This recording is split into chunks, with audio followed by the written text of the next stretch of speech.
Olá pessoal, sejam todos bem-vindos à Unidade 2, Aula 2 da Clínica Cirúrgica. Eu sou o professor Juliano Silva. Vem comigo que a gente vai entrar aí na segunda parte da Clínica Cirúrgica. E hoje a gente começa falando sobre os períodos perioperatórios, né?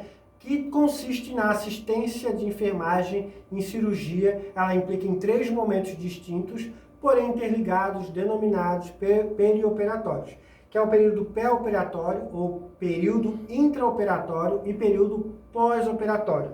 Então, ela, na verdade, é um período que está ligado ao planejamento, a executada a cirurgia. Então, aquilo que vai envolver esse planejamento aí do perioperatório, né? Então, que envolve 3 momentos distintos. E é isso que a gente vai abordar nessa segunda aula da unidade 2 da clínica cirúrgica, ok? Então, a gente vai trazer aí essa assistência de enfermagem em cirurgia, que ela vai estar implicada em 3 momentos distintos, né? Que é como está apresentado aqui, o período pré-operatório, o período intraoperatório e o período pós-operatório. O pré-operatório é aquilo que antes que o paciente ele tem orientação, que a equipe médica, a equipe de anestesia, a equipe de enfermagem está ali no preparativo do paciente. O período intraoperatório é no momento ali durante o procedimento operatório, que vai estar ligado a isso, né? Então, todo aquele momento que ocorre a cirurgia.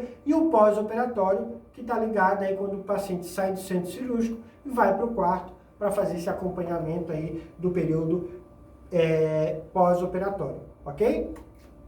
Então, o período pré-operatório, então ele vai iniciar no momento da indicação da cirurgia até a transferência do paciente para o centro cirúrgico. Então, assim, ó, aquela consulta que aconteceu há 1 mês atrás, que já foi definido, que precisava de uma cirurgia, ou aquela consulta, como a gente viu na aula anterior, que o paciente chegou na porta de emergência com ferimento de bala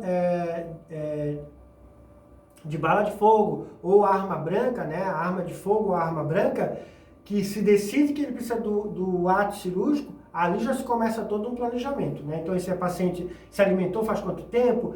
Chama a família, vê se consegue descobrir isso, porque faz parte do momento pré-operatório. Então, como eu falei, os procedimentos desse período vão ter a função de aperfeiçoar as condições do paciente para a cirurgia, identificação e correção dos distúrbios que possam aumentar os riscos da operação. Então, são todos os cuidados aí que eu vou estar linkando aí nesse momento com esse paciente para observar tudo isso, ok? Vamos lá então. O período pré-operatório imediato. Então, começa no momento da indicação da operação e termina 24 horas antes do seu início. Então, o pré-operatório é aquelas 24 horas ali anterior, que vai estar ligado à cirurgia. Então, a avaliação clínica compreende a anamnese, onde vai ver ali quais são os problemas ali pontuais que podem ter, as patologias, as progressões, o uso de medicações, possíveis alergias, tanto a medicamentos, por exemplo, o paciente tem alergia a látex, então naquela cirurgia vai ter que ser usado outros equipamentos de EPI, de proteção para a equipe cirúrgica, bem como para o paciente. O exame físico, a ausculta, a palpação, a percussão e assim por diante. Avaliação laboratorial, então são os procedimentos realizados nos laboratórios, exames aí de laboratório, clínico e radiológico, tomografia, raio-x, exame de hemograma completo, exame dos mais diversos ligados aí aos laboratórios. Esse estaria ligado ao pré-operatório imediato, ok? Então, se é uma cirurgia que ela vai ter previsão de transfusão sanguínea, muitas vezes é solicitado ao paciente, ao cliente, providenciar doadores para deixar essas bolsas já coletadas, né? Até porque tem as cirurgias, mas tem aquelas outros pacientes que já estão internados, que precisam de transfusão. Então, para estar mantendo o banco de sangue ali sempre com estoque adequado, por isso que se faz essas solicitações.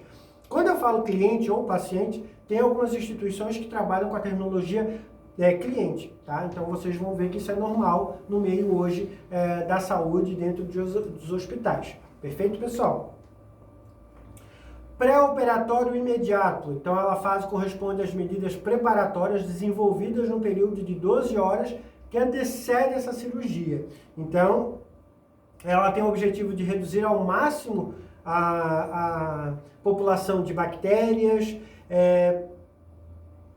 como é que eu posso dizer assim, muito ligado ali aonde vai ser feito o local da cirurgia, né? Então, minimizar de todas as formas possíveis infecções. Então, várias situações está ligada a esse momento do pré-operatório imediato, né? Então, desde o sistema de anestesia que vai ser utilizado, o jejum que o paciente deve fazer, quantas horas de jejum, o que ele só pode tomar líquido de quanto tempo depois, de certo momento, né? Então, a cirurgia é às 10 da manhã, então às 8 da noite do dia anterior, é o último momento que ele pode tomar água. Tudo isso vai estar ligado para poder ter um bom acompanhamento desse período pré-operatório imediato, tá? Então, por exemplo, aqui, ó, colocar em repouso os órgãos, aparelhos e sistemas envolvidos na cirurgia e anestesia, né? Os órgãos não diretamente envolvidos na intervenção devem também ser preparados porque sofrem as repercussões funcionando ao trauma cirúrgico. Então, assim, não adianta eu vou para um paciente lá que ele vai fazer um procedimento, por exemplo, uma blefaroplastia, né? Então, ele vai fazer aqui a retirada do excesso do tecido da pálpebra. Eu não vou entubar esse paciente, eu não vou passar uma sonda vesical nesse paciente, né? Porque normalmente é uma cirurgia de 1h30, 2 horas no máximo, e normalmente é usado o Propofol. Então eu vou ter que ter todo um cuidado aí o consumo de água para que durante o ato ali o paciente não acabe urinando. Porque se eu evito de passar uma sonda vesical, eu também estou minimizando, baixando o risco de possíveis infecções. Ok, pessoal? A admissão do cliente, né?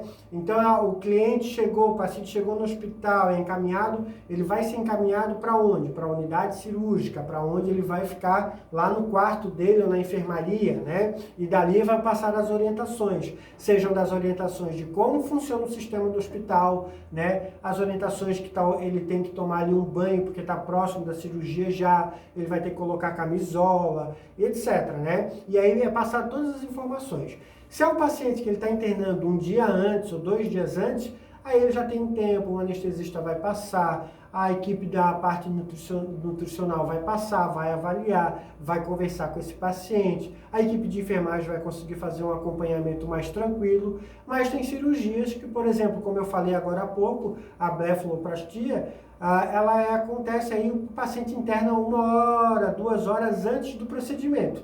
Então ele chegou, ele internou, vai ser encaminhado para o quarto, vai passar as orientações, vai solicitar que o paciente tome um banho, faça uma higienização com produto específico na face,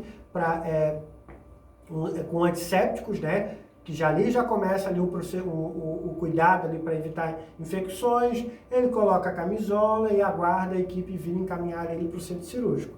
Então, esse momento da admissão é um momento que gera bastante ansiedade no paciente, porque está chegando próximo de um procedimento, e todo esse procedimento, seja do mais simples ao mais complexo, tem riscos. Então, uma coisa que a gente sempre deve ter cuidado, não prometam nada para o paciente. Por exemplo, não, Sr. José, vai ficar tudo bem, está tudo certo, senhor... Não, porque pode ser um procedimento mais simples, que pode dar um problema ali, uma complicação no pós-operatório, ou muitas vezes a cirurgia mais complexa ela pode ser muito tranquila. Então isso vai variar muito de paciente para paciente. E na admissão, normalmente o paciente vem com todas essas angústias, com toda essa ansiedade ali, né, querendo saber informações. Então eu tenho que dimensionar o que eu vou estar falando ou evitar ou não fazer de forma alguma as promessas aí, porque o momento da admissão é um momento que gera muita ansiedade, tanto para o paciente como para a família. Então, os problemas e os cuidados de enfermagem no pré-operatório geral. Então, receber amigavelmente na unidade, guardar seus pertences, verificar se trouxe material para higiene, né? Orientar sobre normas e rotinas da instituição e da unidade, deixá-lo à vontade. É importante que o paciente, o familiar, tenha liberdade para fazer os questionamentos para a equipe de enfermagem, para o médico, para o anestesista, porque eu volto a dizer, é um momento de muita ansiedade, muito medo, isso envolve muitas situações. E a gente tem que trabalhar que ninguém é igual a ninguém. Tem pessoas que reagem de uma forma muito tranquila quando vão para uma cirurgia, ou o familiar fica muito tranquilo. Tem pessoas que não. Então eu tenho que estar atento a isso, tanto ao paciente quanto ao familiar.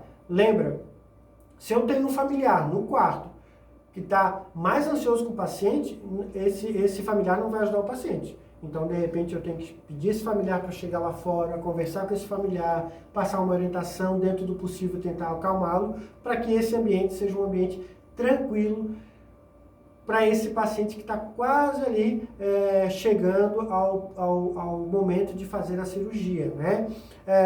O ideal é que, sempre chamá-lo pelo nome, nada de vó, não. Seu José, olha, aqui o senhor vai fazer o procedimento, eu sou o técnico de enfermagem X, eu sou enfermeiro X e estou aqui para auxiliá-lo, senhor. Né? Isso é bom, é muito importante. Verificar se esse paciente está internando com os exames, porque lá dentro do centro cirúrgico o médico olha, o anestesista olha novamente esses exames, isso é bom, é muito bom. Esclarecer todas as dúvidas quanto ao centro cirúrgico.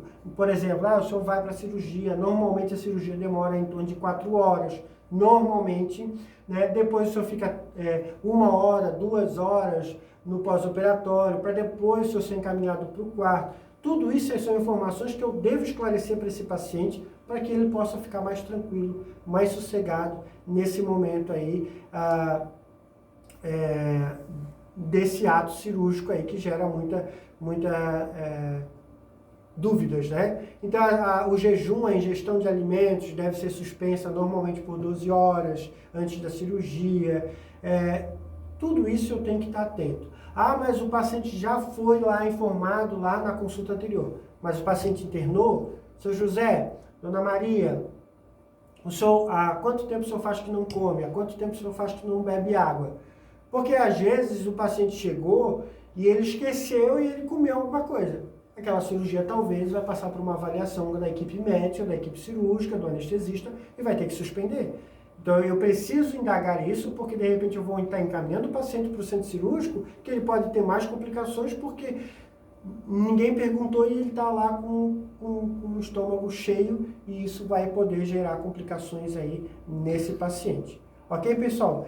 O clíster evacuador, então o clíster evacuador é limpar a função, o objetivo principal é a limpeza dos colos, com finalidade de prevenir desconfortos, o esforço excessivo no pós-operatório. Então ele deve ser realizado em torno de 6 a 8 horas antes da cirurgia, né? Então a cirurgia de obstrução, quando eu não devo fazer isso? Quando é uma cirurgia de emergência, então obstrução total de intestino, abdômen aguda, é emergência. Eu preciso botar esse paciente no centro cirúrgico dentro de alguns minutos ou algumas horas. Então não vou conseguir fazer, então não preciso desse tipo de situação aí para esse paciente, ok? Então são cuidados aí que são bem importantes, muitos cuidados, por isso que a gente precisa estar muito coeso, com muito conhecimento aí, para poder estar auxiliando esse paciente da melhor forma possível. Ok, pessoal? Eu vou parando essa aula por aqui, volto aí na segunda aula da unidade 2 da clínica cirúrgica, a gente vai falar sobre o esvaziamento vesical, aguardo vocês lá.